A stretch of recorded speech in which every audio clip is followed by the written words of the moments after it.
అశోక్ రవి గారికి, శ్రీమతి సత్యవతి జనసేన సీనియర్ నాయకురానికి మరియు గార్లపేట మండల స్థాయి అధికారి.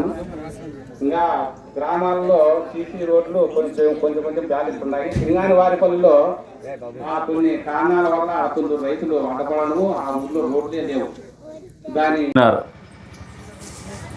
ఒకటి అరా నేను చూసుకుంటాను, నాకున్నటువంటి పరిస్థితుల రీత్యా మీరు 2, 3 అడిగినారు రోడ్లు. నాకు ఒక రోడ్డు అయితే కన్ఫర్మ్గా చేస్తా, నాకు వెసులుబాటు ఉంటే 3 రోడ్లు కూడా చేస్తా. కాబట్టి ఓవరాల్గా ఈ 3 రోడ్లు కూడా వచ్చే 2 సంవత్సరాల్లో పూర్తి చేస్తాం. మొదట అయితే వెంటనే ఒక రోడ్డు అయితే మంజూరు చేస్తాం మీకు, మీ గ్రామానికి. ఇకపోతే చంద్రబాబు నాయుడు గారి గురించి మీరందరూ ఆలోచన చేసుకోండి. ముఖ్యమంత్రి అయిన తర్వాత నిరంతరం ప్రజల మధ్యన ఉంటున్నాడు. 1వ తారీఖు పెన్షన్ పంచేకి సామాన్యమైనటువంటి వ్యక్తిగా ఏమాత్రం భద్రతా ప్రమాణాలు కూడా పాటించకుండా మన మధ్యకే వస్తున్నాడు. గతంలో జగన్మోహన్ రెడ్డిని ఒకసారి గుర్తు తెచ్చుకోండి. గెలిచేంత వరకు తల నిమిరినాడు, ముద్దులు పెట్టినాడు, కానీ గెలుస్తానే గాల్లోనే తేలినాడు. మన మధ్యన కాకుండా ఎక్కడన్నా పోలంటే మనం ఎవరన్నా చూస్తే అయిపోయి దిష్టి తగులుతుందని పరదాలు కట్టుకొని బస్సులో పోయినాడు, లేదు కారులో పోయినాడు. ఇది వాస్తవమా కాదా? పదే పెన్షన్లకు ఇంకా అప్లికేషన్లు ఇస్తూనే ఉన్నారు. భారతదేశంలో ఏ రాష్ట్రంలో కూడా ఏ ప్రభుత్వం ఇవ్వనటువంటి సంక్షేమం పెన్షన్ల రూపంలో కేవలం చంద్రబాబు నాయుడు గారి నాయకత్వంలో పనిచేస్తున్నటువంటి కూటమి ప్రభుత్వం మాత్రమే అందజేస్తుందనేది వాస్తవం. ఇది ఒక చరిత్ర.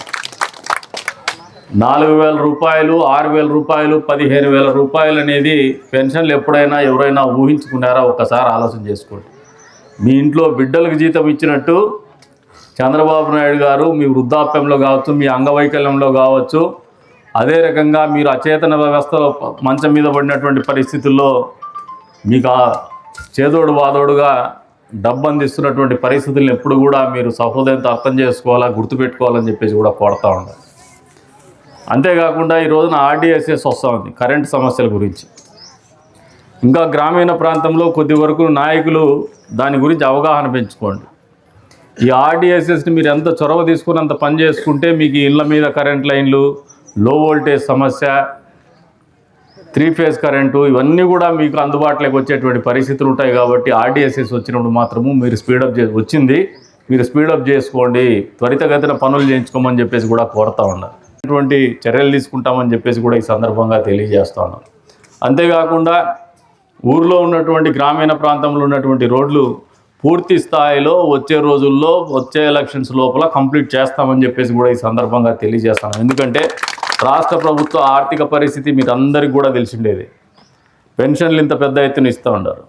అందరినీవా కాలువలకి 3,000 చిల్లర డబ్బులు ఖర్చు పెట్టి మొన్నే నీళ్ళు ఇచ్చినారు. ఇంకా గాండ్లపేట మండలానికి, మీ మండలానికి కూడా తొందరలోనే టెండర్కి పిలుస్తా ఉన్నాము. మీ గాండ్లపేట మండలానికి కూడా హంద్రినీవా ద్వారా చెరువుల్ని నీళ్ళతో నింపేటువంటి కార్యక్రమం కూడా పూర్తి చేయబోతున్నామని చెప్పేసి కూడా ఈ సందర్భంగా తెలియజేస్తాం. అది కూడా రోజుతో తీరేది కాదు. ప్రజా సమస్యలు రోజువారీ వస్తూ ఉంటాయి.